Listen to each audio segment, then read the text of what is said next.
Estimados y queridos alumnos del quinto año de secundaria, les doy la bienvenida. A quienes habla es la profesora Sheila Monca del área de Historia del Perú. Muy bien, el día de hoy vamos a hablar acerca de la Confederación Perú-Boliviana, que se suscitó en el año de 1836 hasta el año 1839. ¿Por qué es importante recalcar sobre esta confederación? Tengamos en cuenta de que aquí se entrelaza o sale en sí afectado uno de los proyectos más importantes y ambiciosos originados desde sus inicios por don Simón Bolívar, y que luego va a delegar este cargo por Andrés de Santa Cruz. Muy bien, entonces vamos a hablar algunos antecedentes de este proyecto. Tengamos en cuenta que Perú y Bolivia tenían vínculos históricos y culturales en donde en los tiempos prehispánicos. Tengamos en cuenta que ambos países significaron por medio de la cultura tiahuanaco y los reinos aymarás. Y también tengamos en cuenta, chicos, que ambos países tuvieron diversos tipos de transacciones comerciales a través del intercambio de productos. Entonces tengamos en cuenta que estos países no han separado el ejercicio de la economía colonial, y por ende Bolívar le pareció pertinente que ambos países, ya que parte de Bolivia le pertenecía al virreinato del Perú, tenía que aliarse de una manera u otra. Entonces, esta idea que al inicio lo planteaba Bolívar sobre la anexión de Perú y Bolivia y conformar en un solo país, no le parecía nada absurdo. Lamentablemente, la idea de Bolívar no lo pudo realizar, porque tengamos en cuenta que se retiró en nuestro país en el año de 1826. Pero este proyecto aún estaba vigente. ¿Y por quién fue retomado? Por el general Andrés de Santa Cruz. Muy bien, entonces vamos a tocar algunos aspectos de la Confederación Perú-Boliviana. Primero, tengamos en cuenta que este acuerdo va a estar establecido en Chuquisaca el 15 de junio de 1835. ¿Y por quién va a estar firmado? Va a estar firmado por los presidentes del Perú, Luis José Orbegoso, y el presidente de Bolivia, Andrés de Santa Cruz. ¿Cuál es el antecedente de esta firma? Primeramente, en el gobierno de Perú estaba pasando por una situación de inestabilidad política, ya que el presidente Orbegoso tenía enemigos dentro de la gobernación, como fue Agustín Gamarra, Felipe Santiago Salaverry, y algunos personajes de la élite limeña. ¿A quiénes me estoy refiriendo? Del sector de los librecambistas, que creía la necesidad de insertar una economía peruana en las dinámicas comerciales internacionales. ¿Qué quiere decir? Que ellos querían interconectar diversos tipos de actividades comerciales para poder beneficiarse. Entonces, Orbegoso no le pareció adecuado, porque desde ahí las élites solamente querían concentrar sus poderes por medio de la ciudad de Lima, y el restante de departamentos del Perú no recurría a una ayuda necesaria. ¿Ya, chicos? Entonces, directamente Orbegoso acusó a Gamarra y a Salaverry que ellos apoyaron íntegramente en el gobierno de por estas clases, una inestabilidad política. Entonces, al haber este tipo de hecho, recurre a la ayuda de Andrés de Santa Cruz. Tengamos en cuenta que Andrés de Santa Cruz era el presidente de Bolivia. Entonces, para poder defenderse de Salaverry y Gamarra, firma este acuerdo. Pero este acuerdo no fue gratuito, ya que tenía que pagar algún favor. ¿De qué manera? Tenía que recibir a cambio la anexión de Perú y la separación de Perú en 3 entes. Y finalmente Orbegoso acepta este trato, y finalmente se da la confederación. ¿Cuánto tiempo dura esta confederación? En 3 años, en el año de 1835 hasta el año de 1839. Muy bien, vamos a hablar de los dos principales objetivos. Primero, el objetivo principal de la confederación era restaurar los circuitos comerciales que habían articulado directamente el sur del Perú y Bolivia. Entonces, aquí Andrés de Santa Cruz establece el comercio a través de la descentralización de sus provincias. Y segundo, también se incentiva en el comercio a una proyección comercial con Inglaterra y Estados Unidos. Muy bien, hasta aquí está correcto, pero ¿quién veía como elemento enemigo? Chile, porque Chile también estaba en un proyecto ambicionista de integrar su país hacia la exportación extranjera, y por ende, si esta confederación salía un éxito, Chile no tenía un elemento o un medio económico para propiciar la explotación de sus recursos y explotarlas hacia afuera. Ya, chicos, entonces aquí estamos hablando de que sí hubieron algunos enemigos que no estuvieron de acuerdo con esta confederación. Muy bien, ahora tengamos en cuenta que hubieron en este momento batallas decisivas para tratar de inestabilizar el proyecto. Primero se dio la batalla de Yanacocha, que se suscitó el 13 de agosto de 1835, cuando los santacrucianos Brown y Vallivian derrotan a Gamarra en las afueras de Cusco. Y aquí estamos hablando de la derrota de Gamarra. La batalla de Uchumayo, que se suscita el 4 de febrero de 1836, donde el presidente Salaverry vence a los bolivianos en las cercanías de Arequipa, y finalmente se da la batalla de Socabaya el 7 de febrero de 1836, cuando finalmente las tropas santacrucistas derrotan al ejército patriota comandados por Salaverry, y aquí comienza su captura y posterior fusilamiento el 18 de febrero de Salaverry. Muy bien, chicos, y finalmente se suma la salida de Gamarra, que se dirige hacia Chile y marca el triunfo de Santa Cruz y Orbegoso para dar por iniciado la Confederación Perú-Boliviana. Muy bien, entonces vamos a empezar con los elementos que tenemos que mencionar. Primero, tengamos en cuenta que para establecer un gobierno por medio de esta confederación, Santa Cruz y Orbegoso establecen la división de estados. ¿De qué manera? Primero, el estado norperuano, que va a ser el presidente, Luis de Orbegoso, va por medio de la Asamblea de Huaura. Luis de Orbegoso es representante del estado norperuano por medio de la Asamblea de Huaura. ¿Quiénes son los representantes del estado norperuano? Justamente llegan los delegados de Lima, La Libertad, Junín y Amazonas. Muy bien, el segundo estado que se declara separado es el estado subperuano, que está liderado por Ramón Herrera y posteriormente Juan Pío Tristán y Moscoso. Muy bien, ¿en dónde establecieron su lideresa? En la asamblea de Sicuani. ¿Y quiénes entraron en esta representación?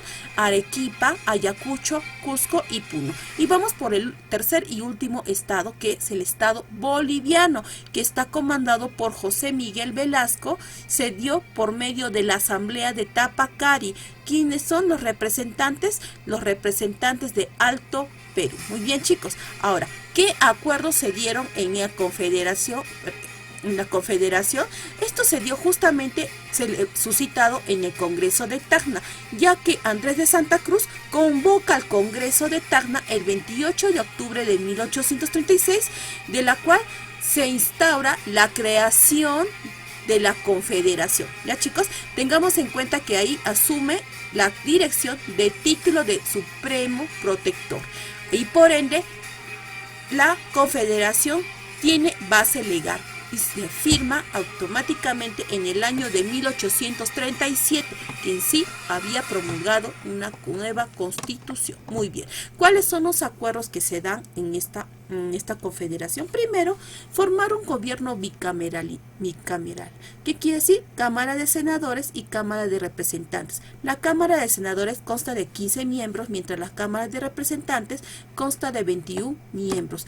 Otro elemento a mencionar, que Santa Cruz va a poder reelegirse por 10 años a la vez el gobierno va a tener, una duración de 10 años y también tiene la posibilidad de reelegirse. Otro elemento a mencionar, de que él va a tener la gobernación de manera autoritaria, de la cual se le va a atribuir el gobierno militar, diplomático y económico. Muy bien, ahora las obras que están planteando la Confederación son los siguientes. Tengamos en cuenta que en el aspecto jurídico va a promulgar el Código Penal y el enjuiciamiento, similar a la Corte Napoleónica. En el aspecto gubernamental va a establecer o va a poner en práctica el reglamento para las escuelas primarias y crea el Ministerio del Interior. Muy bien, en el caso del aspecto internacional se va a iniciar con la firma de tratados de defensa con los Estados Unidos, Irlanda e Inglaterra. ¿Por qué firma con estos países? Porque va a realizar la comercialización de sus productos hacia el exterior. Muy bien, y en el caso del aspecto comercial va a instaurar un reglamento en las aduanas que va a controlar todo lo referente al acceso a las mercancías, tanto nacionales o extranjeras. Y estas van a estar establecidas en los principales puertos que debe mencionar, como el puerto de Paita, Callao, Arica y Cobija. Tengamos en cuenta, chicos, que en estos puertos van a tener mayor cantidad de productos para su comercialización a estos países, pero para poder iniciar esta confederación van a imponer los bajos impuestos. Ya, chicos, entonces esta idea les pareció correcto a los cónsules de los países que en sí va a realizar un comercio, y también esta medida le va a permitir el libre comercio y la prosperidad económica de esta confederación. Muy bien, chicos, tanto así llegó a tener este impacto que los comerciantes extranjeros de Lima y Arequipa van a dar el respaldo total a esta confederación. Muy bien, ¿y quiénes más se unen a la aprobación de esta confederación? El sector minero. Tengamos en cuenta que el sector minero todavía estaba trabajando en la comercialización de minerales y exportación hacia otros países. ¿Ya, chicos? Muy bien.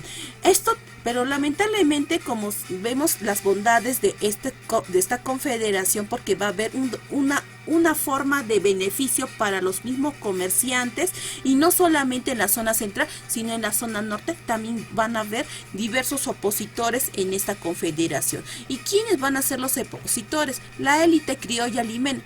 Tengamos en cuenta de que, si bien es cierto, el apoyo de Gamarra y Felipe Santiago Salaverry era hacia las élites criollas limeñas, porque el poder se concentraba solamente en Lima, ellos van a ver más o menos quitados sus derechos comerciales, y por ende el comercio se va a beneficiar la zona sur. Entonces a ellos no les pareció adecuado. Otro elemento a mencionar: los comerciantes de la zona de la costa. Tengamos en cuenta que ellos propiciaron la explotación de la caña de azúcar y otros insumos costeros, pero al ver el desarrollo en la zona sur, ellos se van a ver severamente afectados. También acá mencionamos que esta confederación no va a ser bien vista por algunas regiones bolivianas, y por ende también se va a dar enfrentamientos entre los pobladores de La Paz y Chuquisaca, y también va a dar el rechazo por los comerciantes argentinos, que van a estar liderados por su presidente Manuel de Rosas, ya que Argentina también dependía directamente del comercio hacia Estados Unidos. Y finalmente el presidente de Chile, Diego Portales, que ve justamente esta confederación como un enemigo político, o también como uno de los elementos que le va a quitar mayor preponderancia económica. Y quien fue el férreo enemigo de esta confederación fue principalmente su ministro Joaquín Prieto. ¿Ya, chicos? Ahora, ¿cómo se inició la guerra? Bueno, con el pretexto del apoyo al golpista chileno Ramón Freire, que finalmente va a destituir al presidente chileno, van a declarar la guerra a la Confederación, enviando 2 campañas restauradoras. ¿Cuál es el antecedente también de esta guerra? Primero, los conflictos en Tarija, que se suscita por medio de los comerciantes entre bolivianos y argentinos.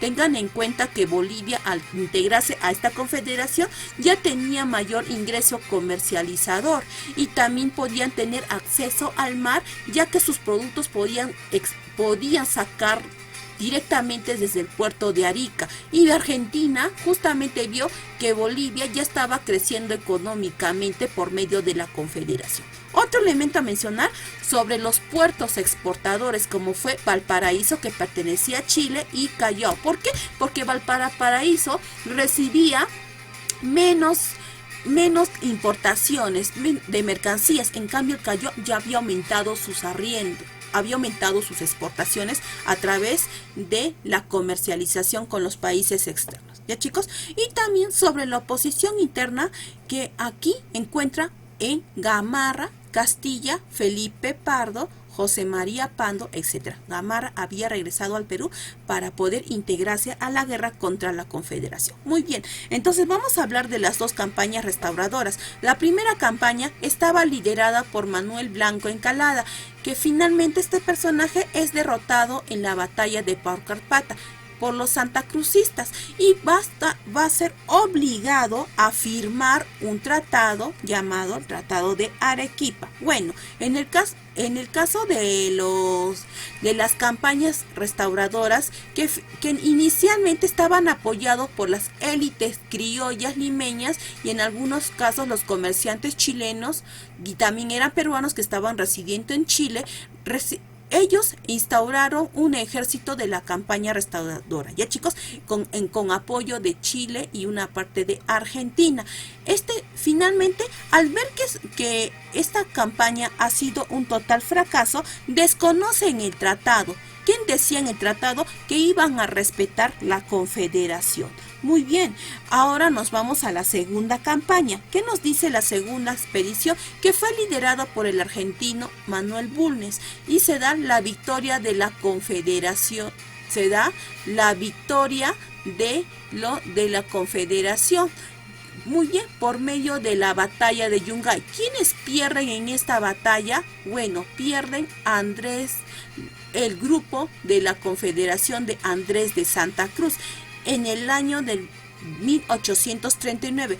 Al ver este hecho, Santa Cruz, buscando soluciones para poder ver que esta confederación no se lleve a un fracaso, finalmente desiste de esta idea y se retira definitivamente a Europa, y por ende damos por finalizado la Confederación Perú-Boliviana. Muy bien, chicos, pero Perú, ¿qué iba a pasar en ese momento? Bueno, iba a estar a cargo por Agustín Gamarra, y por ende comienza el segundo gobierno de Agustín Gamarra, de la cual asume la presidencia en el año de 1839, de la cual se le denomina el presidente restaurador, ya que habían dejado algunas facciones o pérdidas ocasionadas por las guerras que ocasionaron contra la Confederación Perú-Boliviana. ¿Ya, chicos? Ahora, ¿qué es lo que la primera obra de Agustín Gamarra? Primero instaura la primera constitución en Huancayo, que se amplía en 6 años de gobierno y se suprime las funciones de los vicepresidentes y crea el Consejo de Estado para poder aplicar o poder reformular en todo lo referente a la gobernación presidencial. Muy bien, otro elemento del segundo gobierno de Agustín Gamarra es la creación del diario El Comercio. Luego, en el año 1840, se inicia la fundación del Colegio Nuestra Señora de Guadalupe, nombra como ministro de Hacienda a Ramón Castilla. Muy bien, el último personaje que vamos a mencionar, Ramón Castilla decide invadir Bolivia. ¿Por qué? Porque aún quedaban facciones de las tropas santacrucistas y por ende, con el pretexto de evitar este rebrote, decide invadir y por ende enfrenta una guerra civil entre Miguel Velasco y José Balivián. ¿Quiénes son estos dos personajes? Miguel Velasco había sido, después de de Santa Cruz, había sido presidente interino de Bolivia, pero finalmente fue destituido por José Balivián, pero estos dos estaban entrando en una guerra y Ramón Castilla aprovechó esta coyuntura y decidió invadir. Muy bien, pero bolivianos no contaron de que les iba a dar un rebote. ¿A qué quiere decir? Que se enfrentaron contra las tropas peruanas en la batalla de Ingavi el 18 de noviembre de 1841. ¿Y cuál fue una de las consecuencias? Que en esta batalla estuvo luchando Agustín Gamarra y finalmente es vencido y ejecutado en plena batalla el 18 de noviembre de 1841, dando por finalizado su segundo gobierno. Muy bien, a la muerte de Gamarra se produce uno de los hechos más desastrosos de nuestro país, la anarquía militar. ¿Qué entendemos por la anarquía? Cuando la presidencia está libre y por ende nuestro país queda en un desestabilizamiento político porque no hay una autoridad presente. Muy bien, la Asamblea de la Constitución declara como presidente a Manuel Menéndez, pero este personaje ha sido desconocido por los militares y por ende van a suceder una serie de golpes de estados entre los caudillos Juan Crisóstomo Torrico, Francisco Vidal, Justo Pérez Figueroa, Manuel Ignacio Vivanco, quien finalmente este último personaje impone en el año 1844 una gobernación dictatorial. Entonces estamos hablando de que este año Vivanco se instaura como presidente de la República. Muy bien, ahora pasamos al último elemento, el directorio, que fue un gobierno duro y autoritario y a la vez breve. ¿Por qué? Porque vamos a hablar justamente de la organización del país y a la vez va a estabilizar por medio del comercio. ¿Qué quiere decir? Que poco a poco va a suministrar la exportación de productos a través de la creación de otros elementos estatales. Pero también se da la destitución de Manuel Ignacio de Vivanco por parte de Ramón Castilla, que finalmente derroca a Vivanco en la batalla de Carmen Alto y al momento de derrocarlo le cede el gobierno a Manuel Menéndez, que al inicio había sido derrocado. Muy bien, chicos, entonces con ello hemos dado por concluido la explicación de la Confederación Perú-Boliviana. Muy bien, chicos, entonces iniciamos, por favor, con el ingreso a la plataforma Zoom para hacerles las preguntas correspondientes y poder establecer las actividades que debemos de realizar. Muy bien, empezamos.